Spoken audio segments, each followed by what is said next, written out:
Up next, we are moving on to the first panel of the day, Economic Recovery, a Cross-Sector Perspective.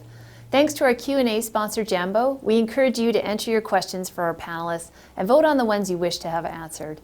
Please ensure you are in the correct session prior to submitting your questions. Now I'm delighted to introduce this session's sponsor, Summit Earthworks, to introduce our moderator and welcome our panel.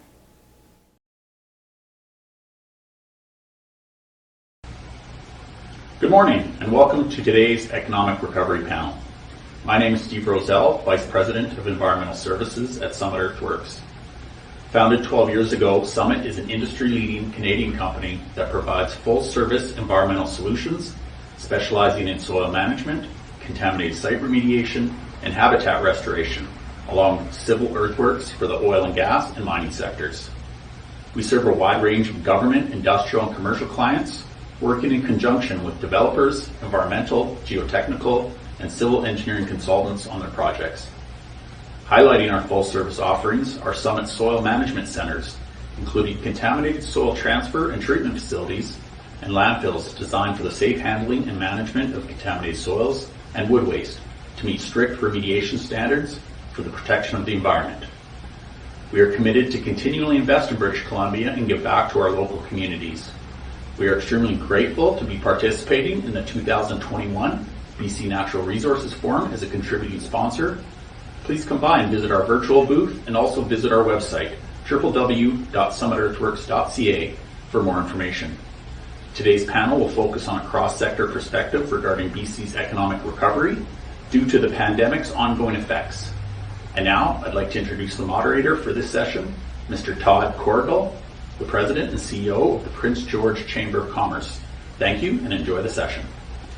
We're pleased to be joined by Shaun Stevenson, President and CEO for the Prince Rupert Port Authority, Alexa Young, Vice President, Government and Public Affairs with Kofi, Peter Zebedee, President and CEO, LNG Canada, and Amber Johnston-Billings, Vice President, Communities, Government Affairs, and HSEC Systems with Teck.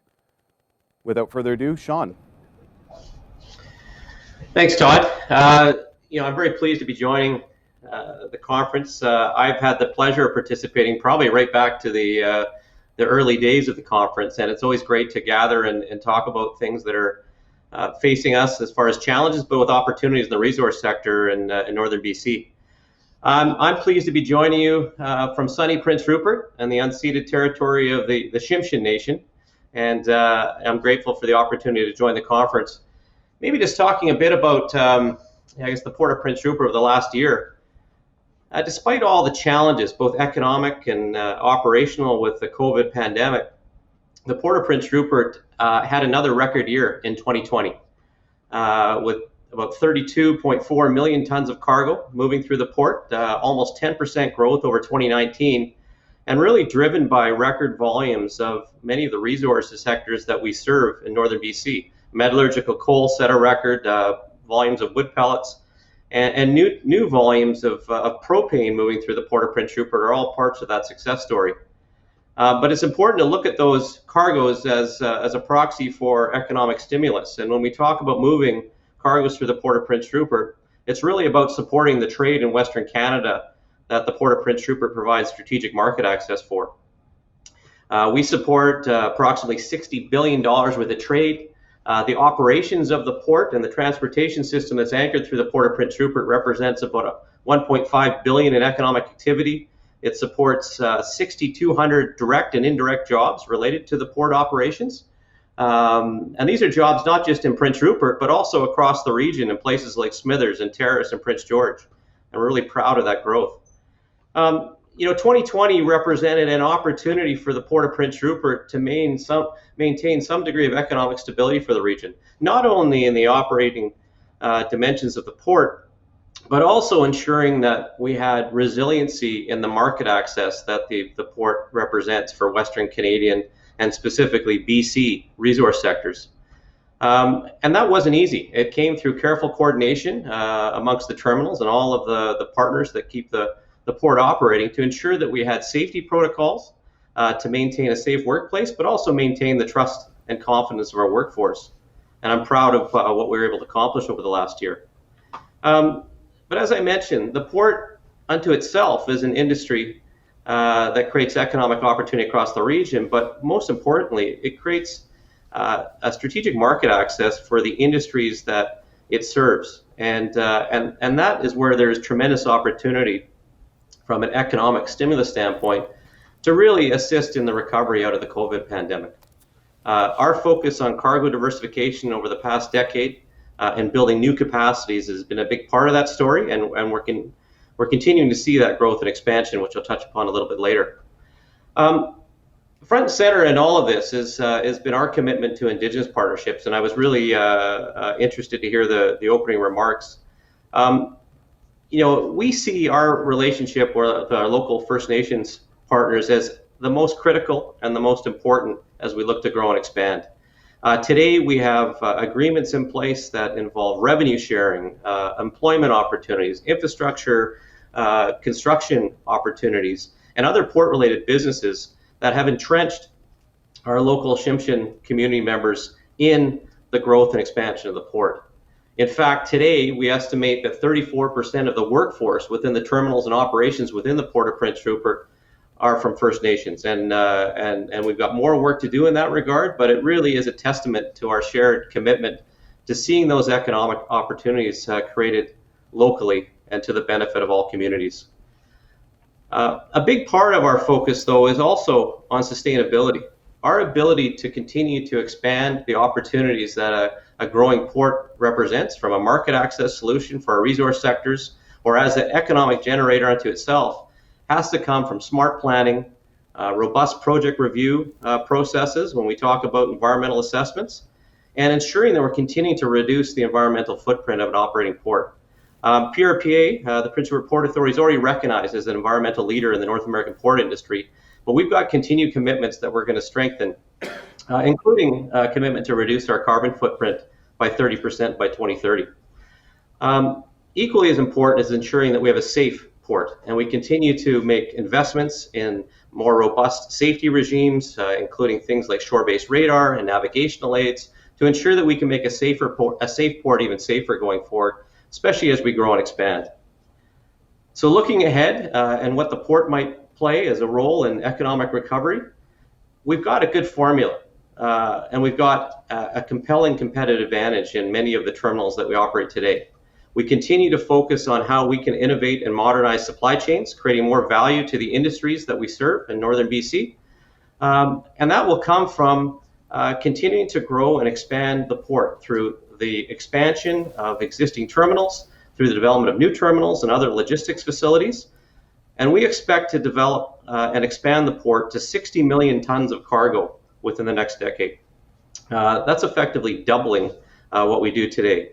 And we're going to do that through a number of different developments, both in infrastructure and supporting the port and its efficiency from an operations standpoint, development of new terminals, the expansion of existing terminals. In fact, we estimate there's about $2 billion worth of capital expansion that we'll see advance over the next 2 to 3 years. And this means more capacity to serve northern BC's export industries and the natural resource sector. It also means creating more jobs both in Prince Rupert and across the corridor and the operations of the port. And we're excited to both see the growth and expansion of terminals, but also the diversification of terminals, in particular as we move to increasingly serve growing export opportunities in our container business through the development of export logistics capacities at the port, as well as the development of new capacities for the growing opportunity for energy exports in the Asia Pacific. We've seen the AltaGas project, the successful introduction of propane to the port. We expect continued growth and expansion of that capacity with Pembina's project, as well as Vopak Pacific's planned project that we expect a final decision later this year. So all of this is about creating capacity. It's all about creating economic opportunity for northern BC and creating a more strategic gateway and improving the competitiveness of our natural resource sectors in northern BC. I look forward to taking any questions further in the panel. That's great. Thanks so much, Shaun. Alexa, over to you. Thanks, Todd, and good morning, everyone. Really happy to be here today on the traditional territory of the Coast Salish people to talk about the important role the forest sector can play in economic recovery For those who don't know the BC Council of Forest Industries, we represent most forest product producers in the province. But I feel super fortunate to have had the opportunity to work in mining and energy too. So bear with me if I put my cross-resource sector hat on from time to time, because I think it's really important that we also focus on our collective strengths and how we leverage those to get more people back on their feet. Because while we don't know what the months ahead of us are going to hold, what we do know is that forestry, mining, energy have already been able to get the crux of the jobs they've lost during the pandemic back. And there's no doubt we're going to continue to pull their weight. In forestry, yes, operators' ability to safely get back up and running much faster than say, consumer-facing industries definitely played a role. And yes, unprecedented demand for lumber with people spending more time at home, putting decks in, doing renovations, and building new housing was a big factor. And I'll dig into this in the pulp story when we get into the discussion. But more fundamentally, it's the depth and breadth of forestry's reach into BC's economy that's driven continuity. You know, this is an industry that supports 100,000 good-paying jobs in Vanderhoof and Campbell River for sure, but in our cities too, Burnaby, Surrey, and right here in Vancouver, where we've got companies making machine parts and high-tech tools and delivering services, getting our products to market, like our friend Shaun at the Port of Prince Rupert. Thanks, Shaun. Or services you wouldn't even think about when you think about forestry, like a local catering company. So why is that important?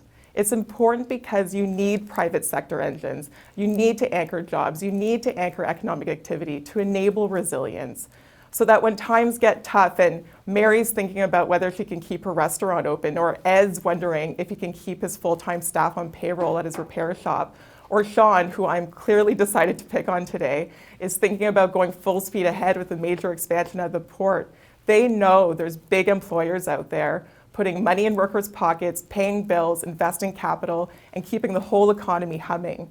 But I also want to take a step back to not only talk about how we're poised to keep people working and investment dollars flowing, but also how we're positioned to do it better here, safer, and more sustainably. I'm going to call this Economic Recovery Plus. Economic Recovery Plus doubling down on our commitment to tackling climate change, to making the low-carbon products the world wants. Economic Recovery Plus listening to and lifting up communities and continuing to do our part to advance reconciliation.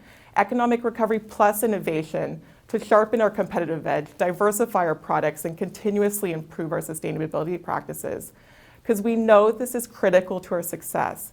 It's what much of the public and the communities we operate in want. It's what millennials and Gen Zers want and think about when they vote, pick a job, and decide where they're going to spend their money. It's what the new administration of our biggest trading partner south of the border wants. And it's increasingly what investors want. The health crisis hasn't slowed these expectations down. If anything, I'd argue it's ramped them up. But here's the good news. We do this really, really well in BC. We're held up globally for our world-class practices and regulatory regime. Not only is this something we should be proud of, it's something we should be leveraging, building on, shouting from the rooftops as our competitive advantage. But that's going to take a Team BC approach, an approach that Kofi and many of our friends across sectors have been calling for, and what BC's Minister of Jobs, Ravi Kahlon's been a really big champion of. An approach that sees our provincial and federal governments, industry, First Nations, community leaders, labor, and many, many more working together on the policy, the partnerships, and the pathways that are going to help us maximize the opportunity in front of us. Thanks, and back to you, Todd.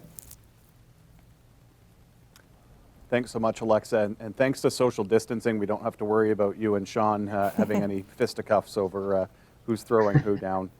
Before we move on to Peter, I just want to let everybody know within the Whova app, there is the question function, so do go in there and pose your questions to the panelists and vote them up.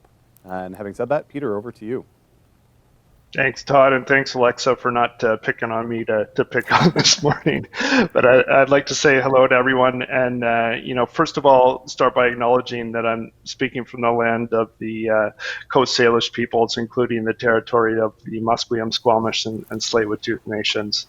It is really, really good to be with you here today. I really appreciate the opportunities this annual forum presents, no matter what form it takes. I think the theme for this panel in particular is especially timely and relevant.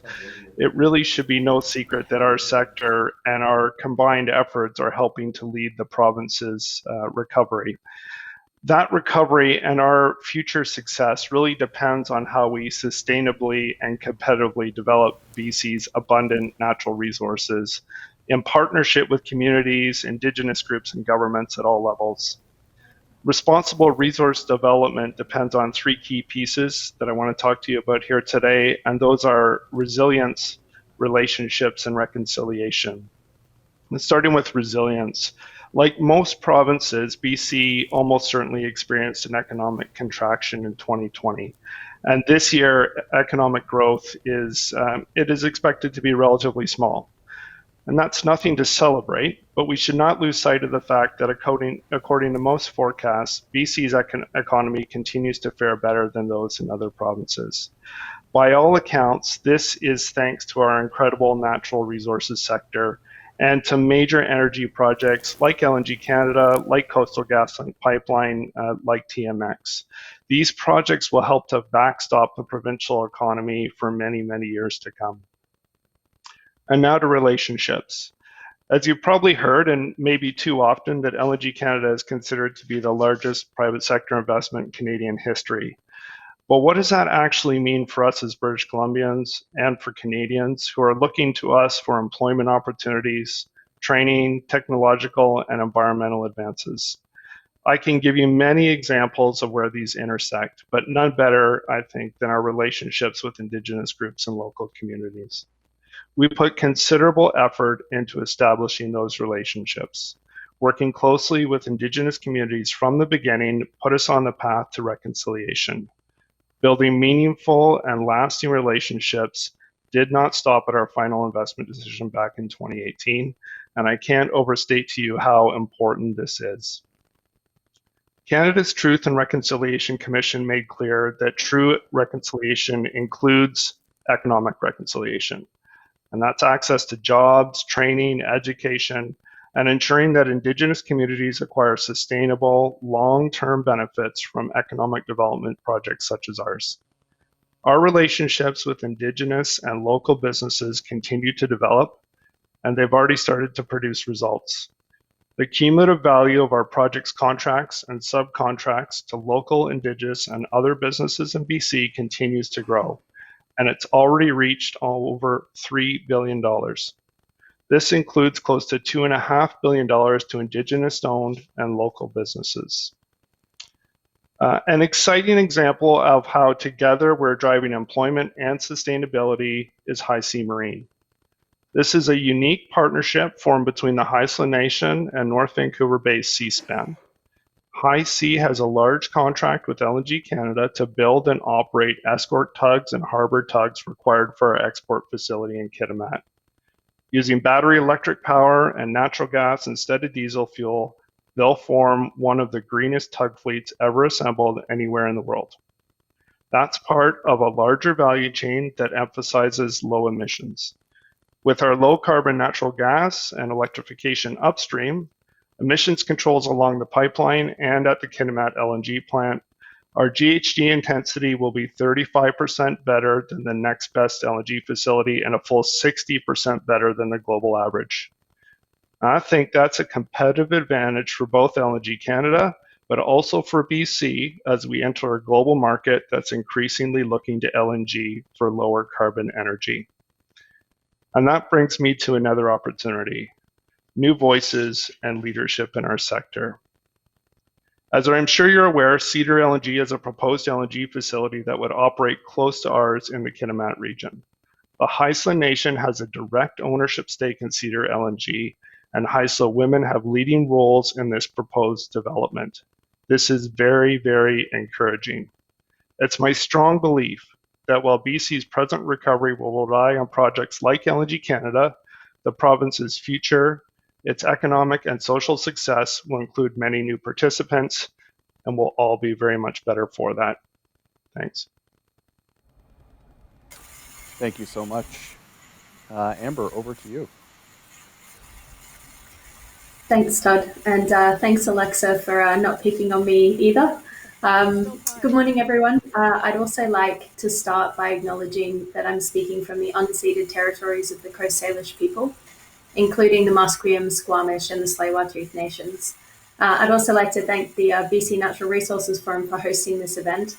And I think it's already been noted this morning that the fact that we're actually gathered here virtually really is testament to the resilience and the innovative presence of our respective industries. My name's Johnston-Billings, as Todd mentioned. I started at Teck about 3 months ago now, so I nearly have my feet firmly under the table.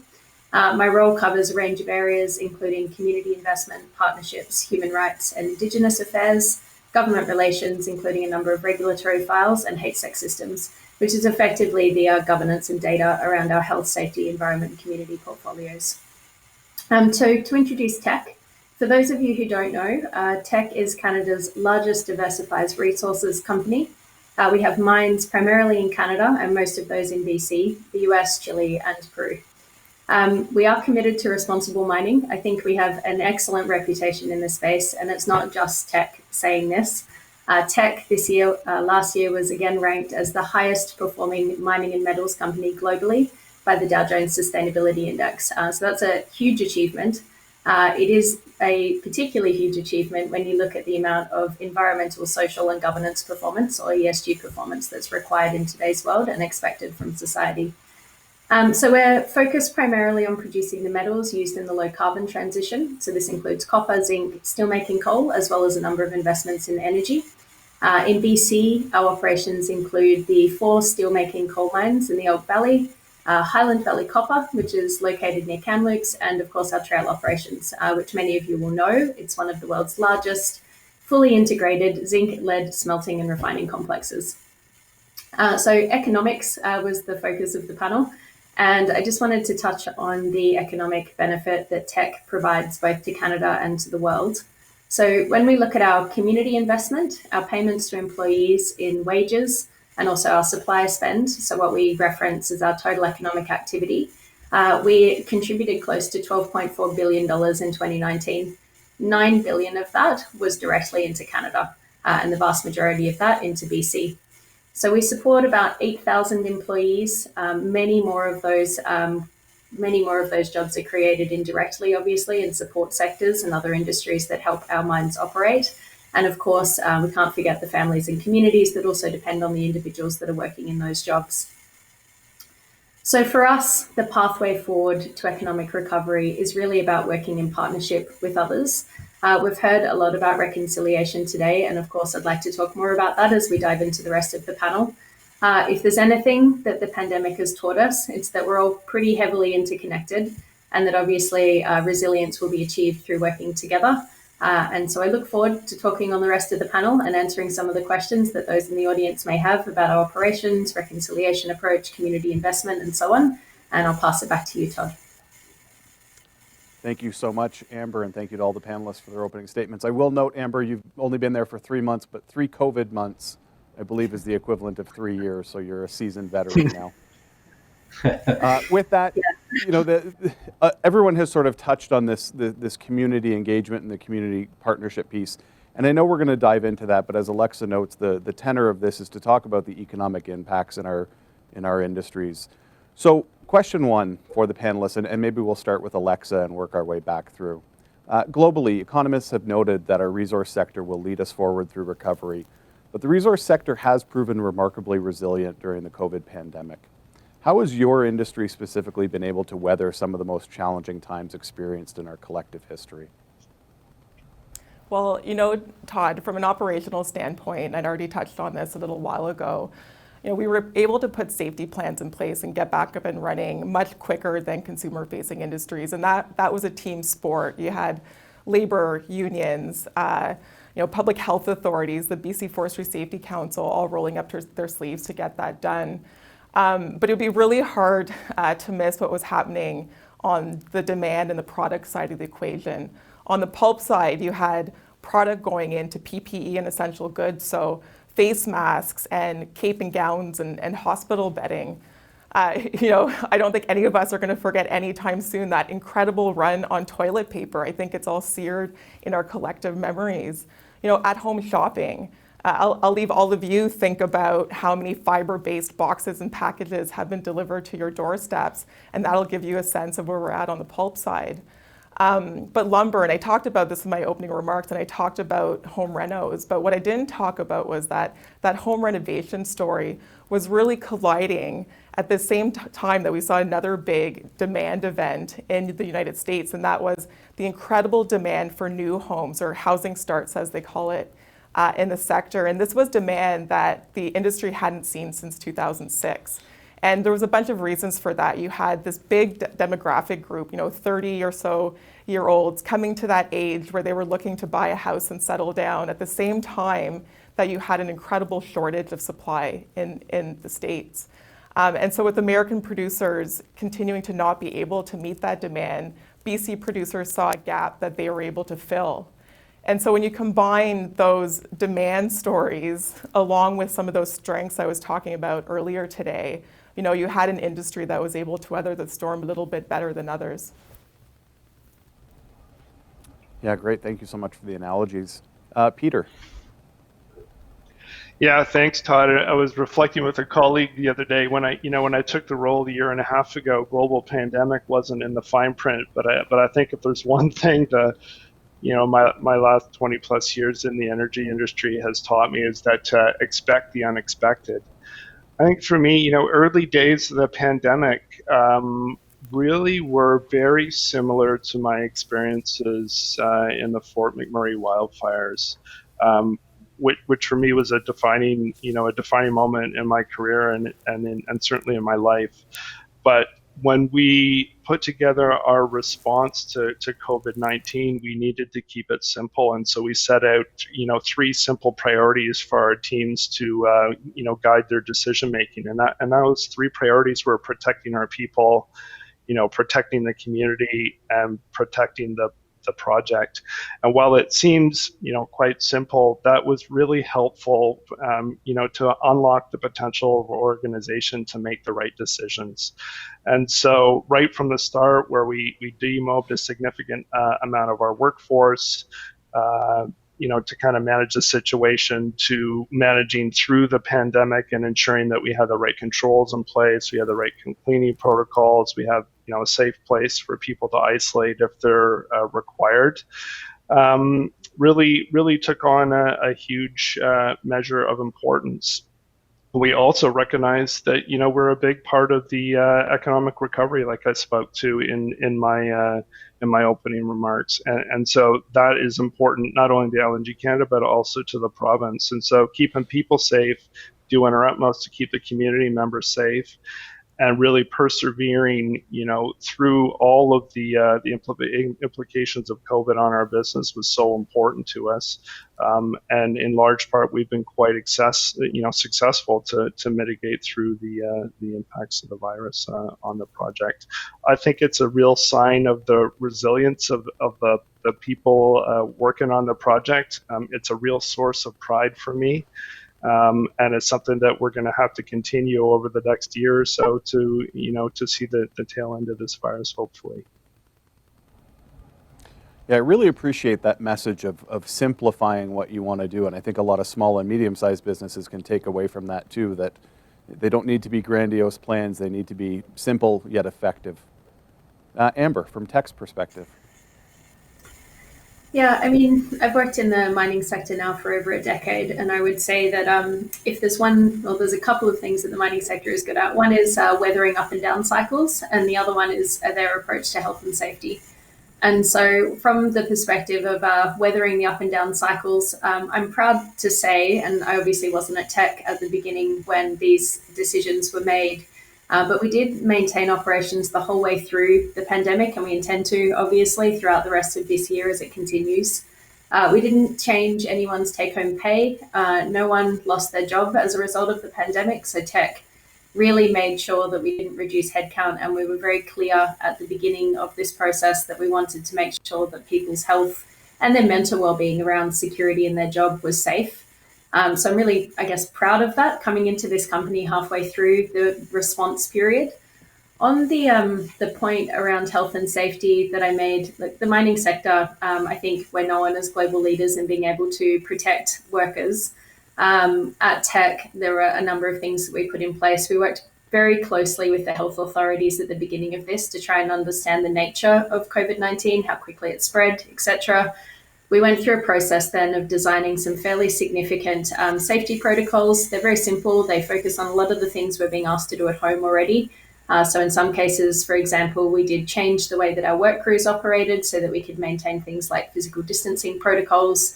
We introduced K95 masks at all sites so that people were safe and they were required to wear those indoors at all times. And of course, we also asked everyone to work from home. And so me coming into this role started the job from my home office as I'd been working in for the previous 6 months. So I would say that really the pandemic has been a surprise. I absolutely agree with Peter that it wasn't what we were all thinking about probably 2 years ago.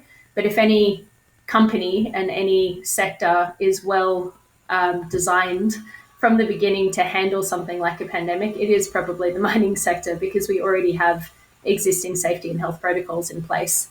I just wanted to switch very quickly to the community piece as well. I don't know if everyone's aware, hopefully you are, but Teck at the beginning of this recognized that it wouldn't just be our workers that were impacted. And so within the community investment portfolio, we did make a $20 million commitment as part of our COVID response fund.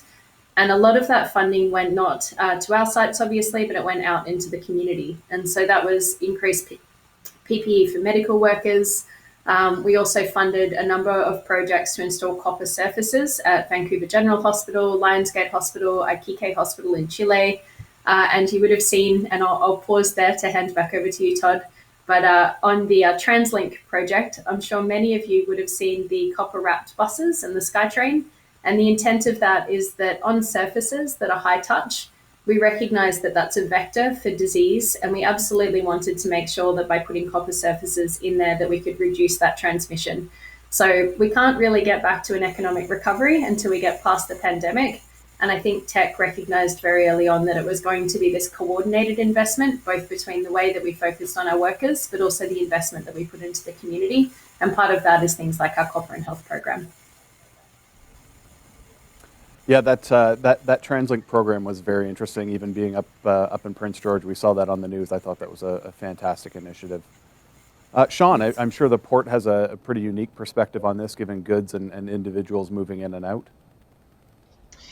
Yeah, first and foremost, when we started down the path of the pandemic, operational resiliency was front and center, and what we were trying to maintain.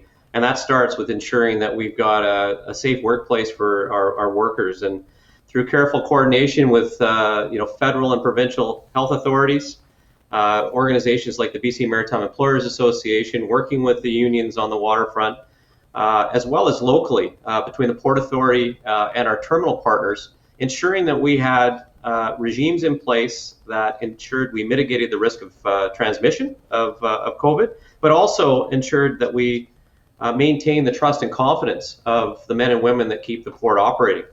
And I'm really proud of the response that we saw and the resilience that has been maintained over the past 9 months as we've navigated the crisis. There's no doubt we're not immune to the pandemic, but how we respond and how we manage the operations in the terminals is critical to ensuring we've got a safe work environment. And we've been successful in that regard. And as a result, we were able to maintain operations through this entire period, but also navigate the gyrations of trade that we saw as a result of the impact, both initially in our container business on the impacts to factory production in Asia, and then the lockdown and how that impacted consumer spending all had a direct impact on our container volumes, for example. In Q2 of last year, we were down in excess of 25%, and ever since we've been trying to keep up with the traffic coming through. And a large part of that traffic, obviously, is PPE that's moving in to North America to assist in the response to the pandemic. But I also want to touch upon the other dimensions of the port operation, and that is our relationship with stakeholders. We've had to adapt our own processes through this to ensure that we can maintain open, transparent, and trustful relationships with our stakeholders around the operations and future growth of the port. We've had to adapt our ways of engagement.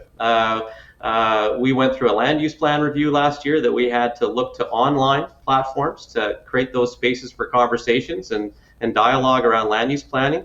We've continued to manage environmental assessment processes.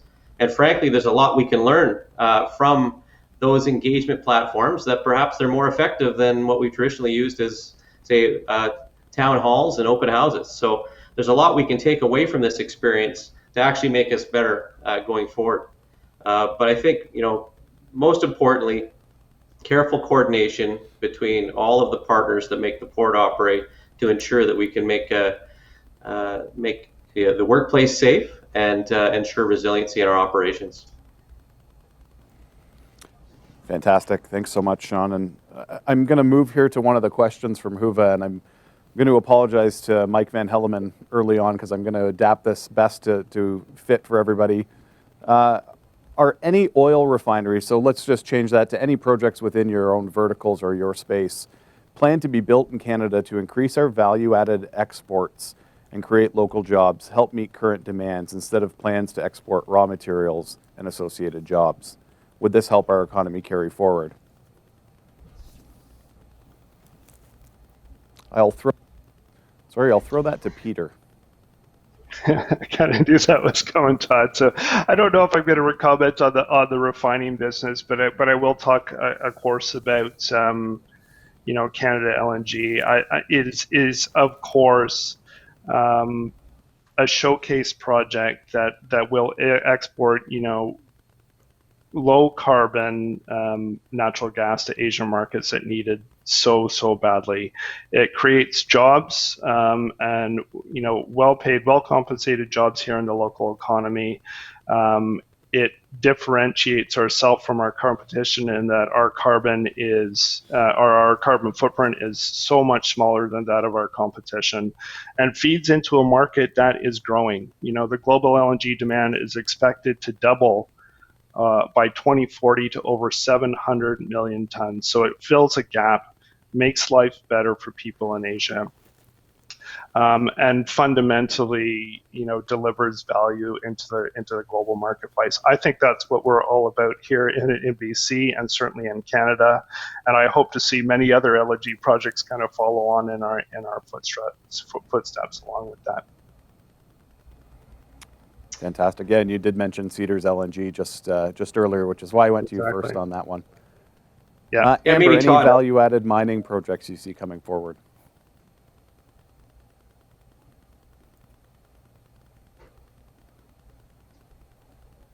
Was that not audible? Are you asking me, Todd, or are you asking? Sorry, that was to Amber. Oh, sorry, Todd. It kind of cut out for a sec. I think all of us missed that. No worries.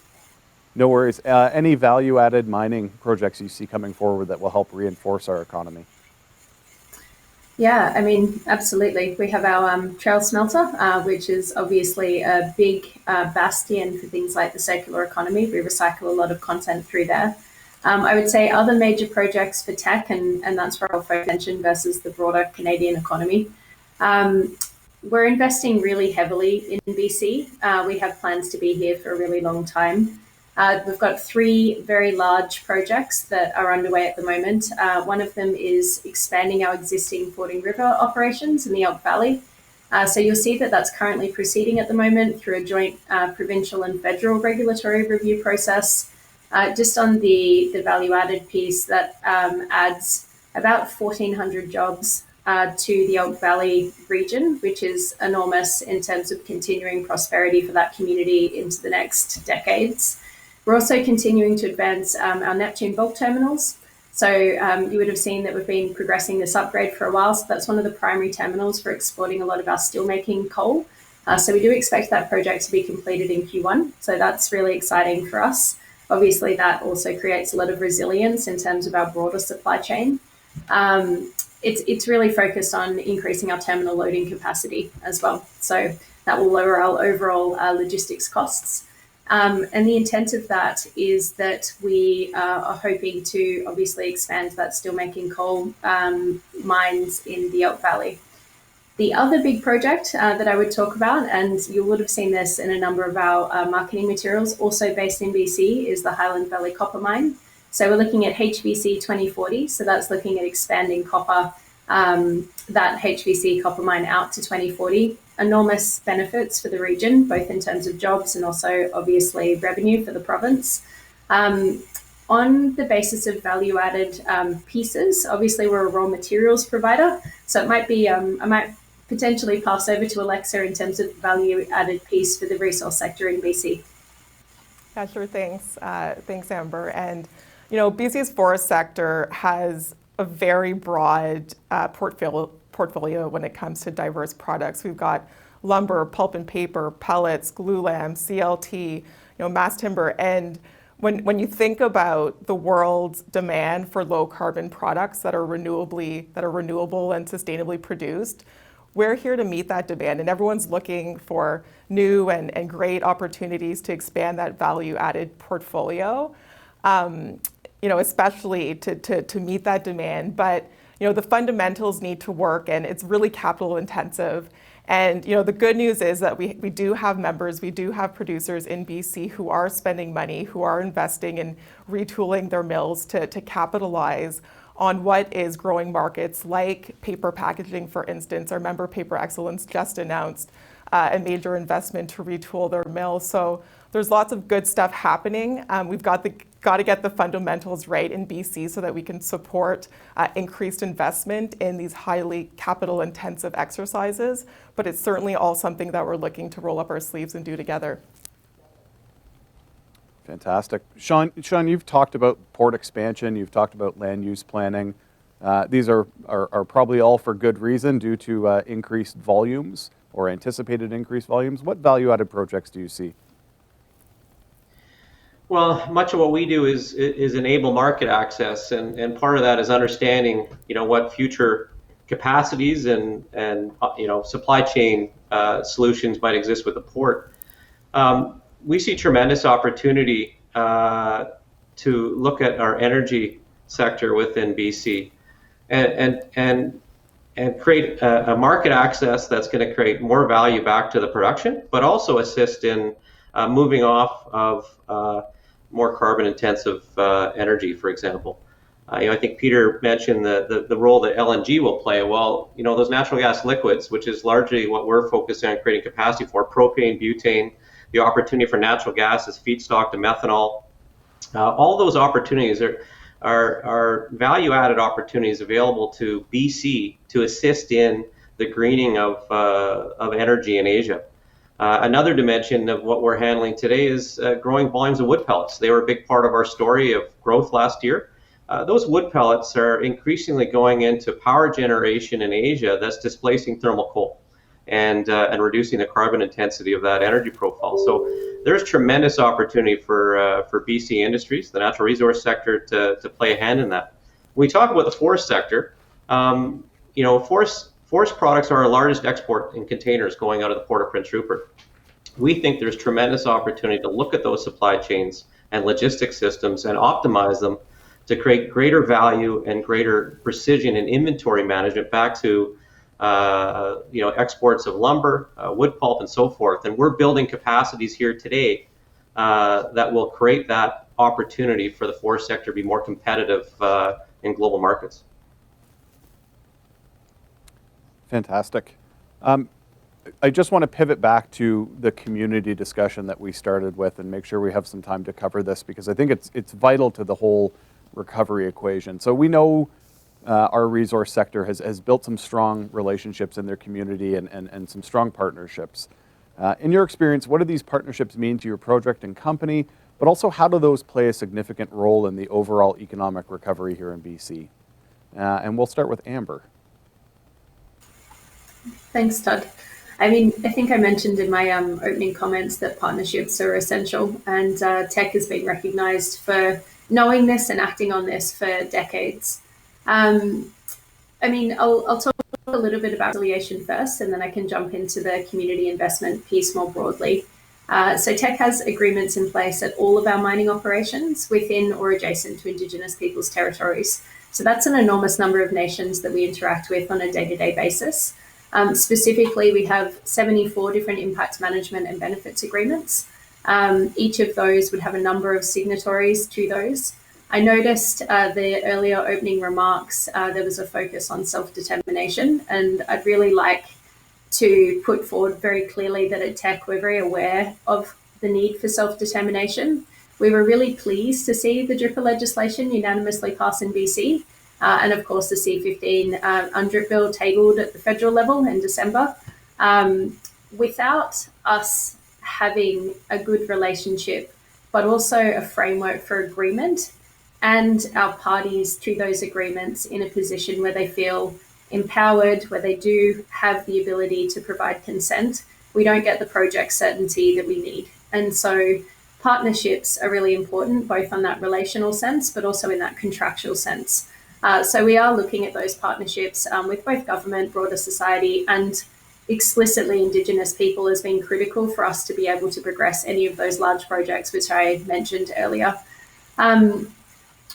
Those IMBAs, for those who don't know, or the Impact Management and Benefits Agreements, just to explain what they are for those in the audience who might not be aware of what they cover.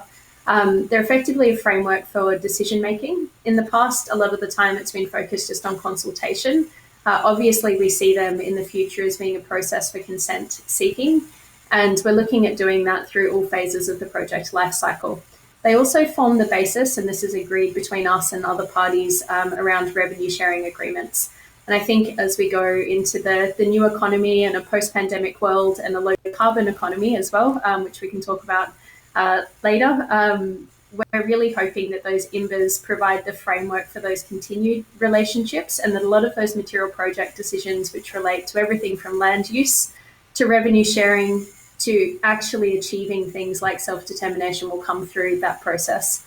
Obviously, as the regulatory framework changes, as I mentioned, with DRIPA in BC and then UNDRIP more broadly, the intent is for that government-to-government relationship to form. No one knows exactly what that will look like yet, but obviously Teck is engaging actively on a weekly basis, both with our project partners and also with government, to figure out a win-win framework that actually achieves those overall self-determination objectives. So that's our key piece. On community investment, obviously we see that our communities are also partners and that it's critical for us to have good relationships with them. I'll just note very quickly, and then I'll pass back over to you, Todd, that Teck for a long time, and this was something that attracted me to the company, has had a 1% pre-tax commitment for our profit to go to community investment. So this gives us a lot of certainty, and that means that a lot of the community partners that we have can have very long-standing relationships with Teck.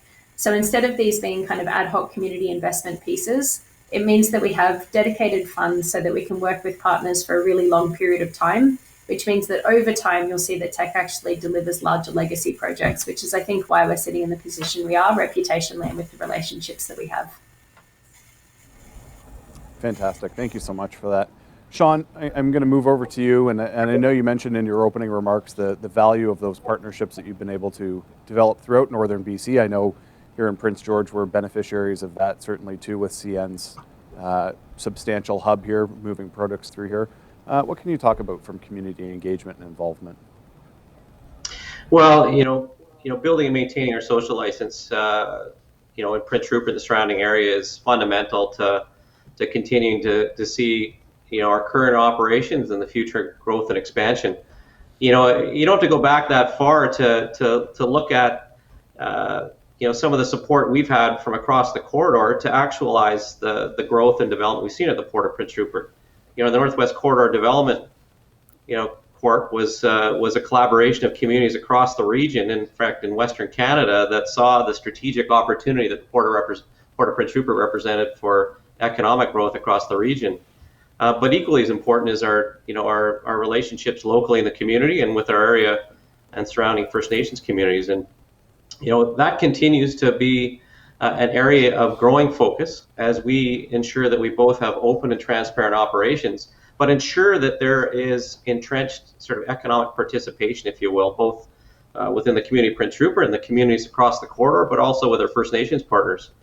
And that takes a commitment to open and transparent communication and dialogue and understanding each other's interests and goals. And like Teck, we also have taken a portion of our net income annually and committed it to community projects that create lasting capacity that contribute to the livability of the community. And we're proud, after a decade of that program being underway, we've seen over 10 million invested in local projects. But a big part of this also is recognizing the standards to which we need to look at developing the port are increasingly high, and rightly so, whether that be around environmental performance and mitigating the impacts of development of projects, but also mitigating the impacts of operations, but also around safety. And so all of those areas of opportunity for dialogue with our stakeholders, establish what we believe are the standards beyond what might be required through regulatory regimes of what we need to perform to. And we've got a great deal of work ongoing to ensure that we've got those opportunities and platforms for dialogue and discussion around the future of the port. That's great. Alexa, forestry, we have forestry communities throughout our province. The province of BC is really founded on the forestry industry, and then we have very hyper-focused forestry communities. How does forestry play a significant role in our processes moving forward, the community engagement and community involvement and partnerships? Yeah, it's a great question, Todd. You talked about this, the breadth of forestry in the province, and we have 140 forestry-dependent communities across BC, and that's in every region. And on top of that, we have 340 communities that are part of the supply chain. And these aren't just communities where we do our business and we operate. Community members are our friends, they're our neighbors, they're our family. And so how they feel about how we're operating and how we're engaging on the landscape is really important to us. A poll that Abacus Data did for us in 2019 actually showed that close to 80% of British Columbians had a positive view of the industry. And that's great, and that's a great baseline for us to continue to build on, but we know we're not perfect, and we know we need to continue to strengthen our relationships. And I'll spend a little bit of time talking about Indigenous partnerships, because our partnerships with Indigenous communities are absolutely vital to this sector. We have 5,300 Indigenous peoples directly employed by the sector. That's about 9% of our workforce, more so than any other sector in the resource sector. And on top of that, we have many more involved in business-to-business relationships, in stewardship partnerships. And when you think about what that means for communities in terms of economic benefit, in 2019, I think it was about $250 million that flowed back to communities, and that's really something that we're proud of. But we want to continue to look at ways to strengthen Indigenous partnership in our participation in our sector. And that's not just employment, it's not just jobs, it's also ownership and equity. Just a couple of months ago, or I guess last year, one of our members, Western Forest Products, reached an agreement with Huayet First Nations, who acquired a majority interest in a bunch of their assets, including a sawmill. And these are the types of innovative approaches and innovative partnerships that I think are going to drive the future of the industry and really support that path forward on reconciliation that we're all looking for. Fantastic. Peter, you've noted LNG Canada is the largest private investment in Canadian history. The Prince George Chamber works closely with LNG on a couple of projects, one we delivered just yesterday. So let's focus on LNG Canada and those strong community partnerships you've developed. Yeah, thanks, Todd. I think it's hard to overstate the importance of relationships and partnerships to our business. I think it really helps to, it defines who we are and makes us better as a company. And we also recognize that these relationships aren't something that's static. We don't shake hands and leave things at that they require constant engagement and, hopefully on a personal level, which has, of course, been challenged by COVID. But what we want to do is, make the community a better place and fully recognize our role in strengthening the community. And I think where we've seen some real success from our engagement with community members and partnerships is not only on bigger ticket items like, we made a $500,000 donation to the city of Terrace to purchase a new fire truck, another $500,000 to COVID-19 response, and of which half of that went to Northern Health to help in Northern Health's response to COVID-19. But for me personally, it's some of the smaller things that we're able to do too. To give you an example, we were able to procure 3 cold freezers through our supply chain and donate them to Northern Health to help ensure adequate preservation of the Pfizer vaccine. That's they're out there working right now in the community and helping to deliver vaccines into the arms of local citizens. It's little things like the ability to partner and stabilize power supply to Kitsilus First Nation when they're having interrupted power supply, to make sure that the new freezers that they have are able to ride through any interruptions. And it's items like some of the programming that we have at our Cedar Valley Lodge. We have something called a Sisters in Spirit event that we partnered with the Haisla Nation on and set up some programming to talk about missing and murdered Indigenous women. And the engagement we had at that session, from the audience, from the panelists, it went much longer than anticipated. So I think it spans the whole range. I think it is something that, of course, we are going to continue to do, and I think it does certainly make us a much better company for it. Fantastic. I just want to note there's a giant red countdown on my screen here, and so we're running short on time. I know majority of us are going to join a quick breakout session afterwards to cover some of the other questions that have come up in Whova, and we're certainly dedicated to that. There's one here that maybe we can do a quick lightning round, 60-second answers from everybody. What role will innovation play in our economic recovery? And Alexa, let's start with you.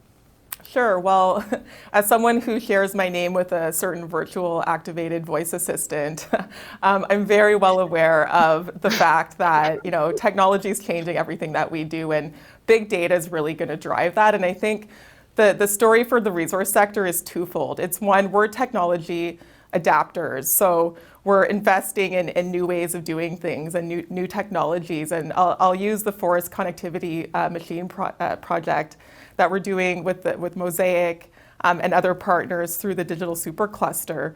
And that's really using the power of big data and virtual reality to get a better visualization of the landscape. So you can make better decisions about forest management, and you can better consult with communities and Indigenous peoples.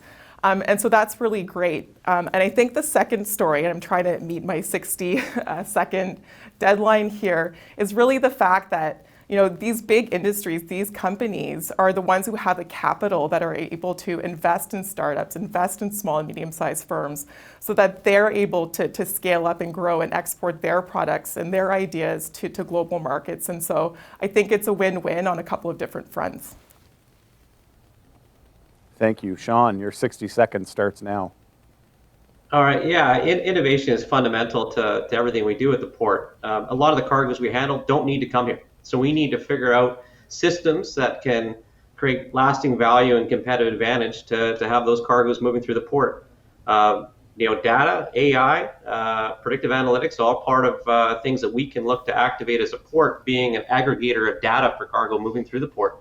But as importantly, it's about efficient operations. And the nice thing about building efficient operations is it creates advantage back to the users, the shippers and the natural resource sectors we serve. But it also is a basis of reducing our carbon footprint and our environmental impact. And so we're mindful of this as an opportunity to continue to improve our performance in that regard, and innovation is a big part of it, whether it be automation or looking at other new modes of handling goods. Fantastic. Amber, innovation in mining. Yeah, tech is huge in this space. So I'll kick off with our 60 seconds. We actually achieved cost reductions last year, operating cost reductions of 550 million. And the vast bulk of that came out of a program that we've called Race 21. So the intent of that program is to use technology to solve problems within the business and to find operating efficiencies. It is everything. It includes AI, it includes automation, it includes a whole number of efficiency projects, which is smaller scale. Something that I would note, though, is there's 2 additional requirements for the Race 21 program. So it's not just the cost reductions, it's also heavily sustainability focused. So the two other pieces that they're focused on is the environmental impacts around water. So they're spending a lot of time making sure that our operations are doing a much better job of cleaning the water around our sites. And the second one is decarbonisation. Teck has a commitment to achieve net zero emissions by 2050. It's aspirational, but we're well on our way to getting there, and we've set some interim targets recently. The Race 21 program and a lot of the innovation that we're doing in partnership with government focuses on that decarbonisation journey. It's really exciting. Obviously, decarbonisation is good news for Teck. It's a huge consumer of metals in the low carbon transition space. So that Race 21 program with decarbonisation, some of the environmental impacts, the opportunity of being able to see our data in terms of keeping our people safe and communicating that out to the community is something we're really excited about, as well as that obvious 550 million in capital cost reductions and operating cost reductions. So I'll pass back over to you, Todd. I think I just got there. You did great, Amber. Peter, over to you. 60 seconds, no pressure. I'm actually a massive tech nerd, Todd, so this is something I'm really passionate about. But let me say, simply competitiveness. LNG Canada competes in a global marketplace, and so it is absolutely important that we leverage and implement new technologies to help drive for us, step change improvements in safety, production, cost, reliability, and certain carbon intensity. This is something that we are really advancing with our project. It's my view that you need to be at the forefront of this, and of course we're helping to leverage and implement all of, having the benefit of 5 large energy companies as our joint venture partners. We kind of take the best of each. And so for me, I think this is a real advantage for LNG Canada. I think it's absolutely necessary for us to deliver our fantastic BC LNG into the global marketplace, and something that we're going to continue to push for many, many years to come through the whole life of the facility, frankly. So everybody did so well staying on time. And there was such overwhelming response, they gave us an additional 10 minutes. So it's a mini lightning round with 2 minutes on one final question before closing comments. And we'll go back to Huva from Jeff. Given BC products have a verifiable carbon advantage, what is industry and government doing to capture a bigger part of global markets with products that can satisfy growing demand with lower emission products? And maybe, Peter, we'll just circle right back and start with you. Yeah, we're certainly working together with all levels of government, both provincially and federally, on regulations and a framework that would help support and for us to get credit for our low carbon footprint in a global market. I don't know, some of you may have seen, large energy companies are actually selling carbon neutral LNG cargoes into the market right now. My view is of course that is going to form a competitive advantage for us as LNG Canada, and we need to work together with government to develop the policy framework and the requirements to enable that. So I think it's going to be a real massive differentiator for us with BC LNG, and something that I'm quite confident will help us compete. Fantastic. Amber, let's move to you. Yeah, I mentioned decarbonisation is a huge opportunity for us. Just to peg this specifically to BC, because there is such a high proportion of renewable energy in the grid here. Teck, we just did some research recently, actually, which we're starting to share more broadly, and we've shared with some of our colleagues in the provincial government, is that Teck's steelmaking coal and our copper have the lowest carbon intensity out of the vast majority of jurisdictions that produce steelmaking coal and copper. So in a global market sense, that effectively means that those two products from BC are globally competitive on a carbon basis. And so as the world starts to talk about things like carbon border adjustments, looking at introducing things like the application of Article 6 in the Paris Agreement, which is around trading things like internationally traded mitigation outcomes or carbon offsets, which is not explicitly what it is, but part of what it could be. Really, Teck, with the products that we produce, because we're located in BC on a carbon front, that's a really big competitive advantage for us. It means that we can sell into markets, particularly Europe, which we're having active conversations with, Japan, etc., who also have net zero carbon goals by 2050. And it just means that our products stand up, they stack up, they're far more competitive than other jurisdictions on that carbon intensity basis. I should also just plug very quickly for the provincial government. They recently introduced the Mining Innovation Hub. A big chunk of that work will be focused on how we make BC very competitive in the innovation space, but also in the decarbonisation space. So we're working quite closely with them on how Teck can work with the Mining Innovation Hub to get a lot of our products recognised in the broader market as being low carbon. So looking forward to that. Thank you so much, Amber. Over to you, Shaun. Well, I mean, our carbon strategy is fundamental to what we see our future value proposition and competitive advantage. We know today, containerized goods coming in from Asia to multiple points in North America, moving through Prince Rupert, have the lowest carbon footprint of any West Coast gateway. Similarly, if you look at on the export side, Prince Rupert's proximity to Asian markets and our modern terminals create an opportunity to reduce the carbon footprint for goods leaving Canada. And we continue to work on both understanding that advantage, but also focusing on what we can do. As I mentioned, we've got a goal of 30% reduction by 2030 and net zero carbon by 2050 for the port operations. And we're doing that through smart planning, through innovation in the optimizing the processes and systems that we see develop here for handling cargo. Electrification is going to be a big part of that.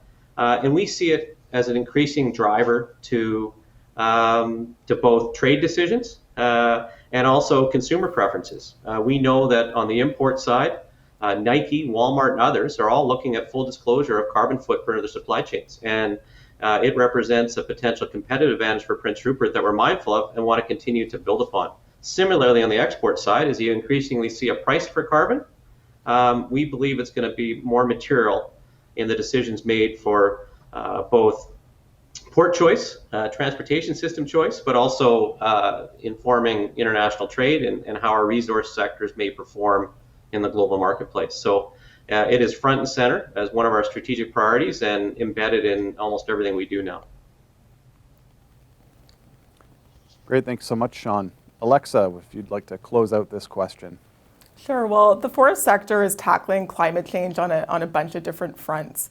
You know, first and foremost, we're at operations investing in new technologies to reduce emissions, and since 2005, emissions have been reduced by about 50% across forest operations in BC, and that's good news. But most importantly, forest products themselves are a part of the climate change solution by being able to store carbon for the life of the product, and putting that out into the world. Not only are we reducing emissions at our operations, we're providing products to the world so that they can be part of the solution themselves. And as we look at again that suite of value-added products that we can continue to grow, including mass timber, that's going to be a big part of the solution. And the BC government's taken up the torch on this with their mass timber plan that Minister Ravi Kahlon is leading. And so we want to be a partner of that, and we want to look at what is the full suite of the opportunity across BC forests that are really going to help drive this. And I'll leave it at that for now since we're running out of time. Thanks, Todd.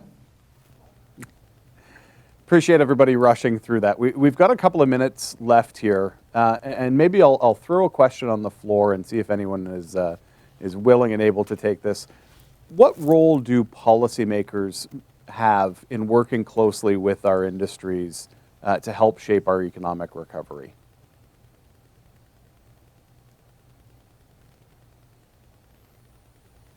No one's biting. Well, Alexa, you look like you've got a good answer.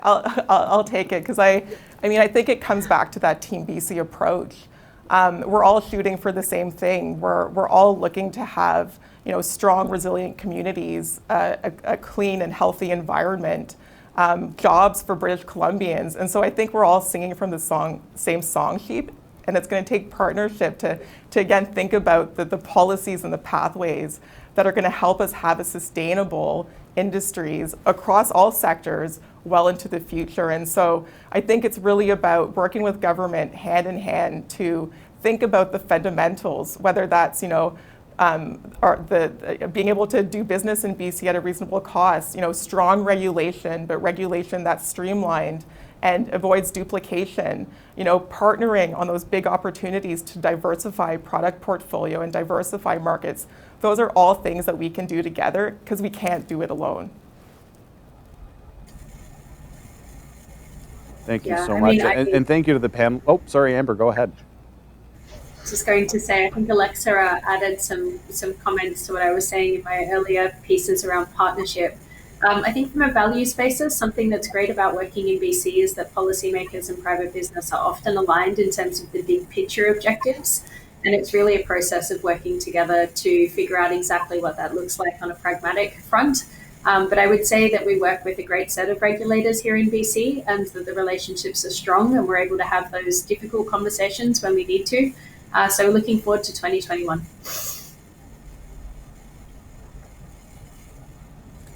Thank you. Well, on that note, we're running short on our Q&A time. We do have time here for closing remarks. So Amber, let's start with you. Sure. So yeah, I mentioned looking forward to 2021. Couple of key things that are really important to us just to recap. So reconciliation is absolutely a focus for this year. So implementing Rupert and more broadly. And innovation and decarbonisation, they're both good news stories for Teck, and they're something that we're implementing in the way that we deliver our major projects this year. Thank you, Amber. Shaun, closing thoughts. Well, I think we're proud of the past decade and growth of the port, and to a large degree that's come from, the strength of our relationships both in our communities and across the region. But Prince Rupert's story is just starting. We're the third largest port today in Canada, and we expect to be the second largest within the next decade. And that means more capacity for BC's natural resource sectors and more economic opportunity created with the operations of the gateway itself and building upon those in excess of 6,000 jobs we see employed today in the operations. So there's a great story before us. Fantastic. Alexa. Main takeaways, our resource sectors in BC are going to play a big role in economic recovery. We can do it better with environment and communities at the forefront, but that's going to take partnership, economic recovery plus. Love it. Would echo those sentiments. Peter. Thanks, Todd. And actually, thanks to all the panelists. You could really kind of feel the energy coming over the internet here. So I really appreciate the engagement we've had this year. Maybe I'll leave you with a couple of thoughts. 2021 for LNG Canada is going to be a really big year. And you're going to see our progress in very tangible ways, very visible ways in Kitimat. Our theme for the year is going vertical. By the end of the year, we're going to land our first module in Kitimat. Our module offloading facility is going to be up and running. We'll have a full build out of Cedar Valley Lodge to house over 4,000 craft workers. And we're gonna have our peak workforce on site in 2021. And we are really starting to set the stage for a safe and successful startup by mid-decade. That's going to be a historic day for all of us here in the province, and I think that's going to be proof positive that we can work together to achieve great things in the province and for the province. And that's something that fills me with enormous amount of pride and confidence for the future. So I'm really looking forward to that, and I'm looking forward to working together with all of you on Team BC, as Alexa will put it, for a successful economic recovery and a successful 2021 and beyond. Well, thank you so much to all of our panelists for joining us here today. I'm heartened to hear the synergies across all these industries that really drive BC and the Canadian economy. And Shaun is a huge service provider in the import-export component that plays a role in our economy. It's really encouraging to see and hear about all these synergies and all these opportunities for collaboration and partnership. And today is that starting point. So thank you so much to all of our panelists for joining us today. Thank you to Summit Earthworks for sponsoring this panel. and to the team at C3. Enjoy the rest of the forum. That brings us to our first coffee break of the day from 11 to 11:30. While the panel has concluded here, it is our pleasure to invite you to continue the conversation by connecting directly with the participating speakers in the post-panel breakout rooms. You can access these rooms by navigating to the subsession in our agenda where you'll find the link to connect. And don't forget to check out our virtual exhibitors. Thank you everyone for joining us this morning, and we'll see you back online at 11:30 for our next session, Panel 2, Responsible Mining, Resilient Communities, and BC as a World Leader.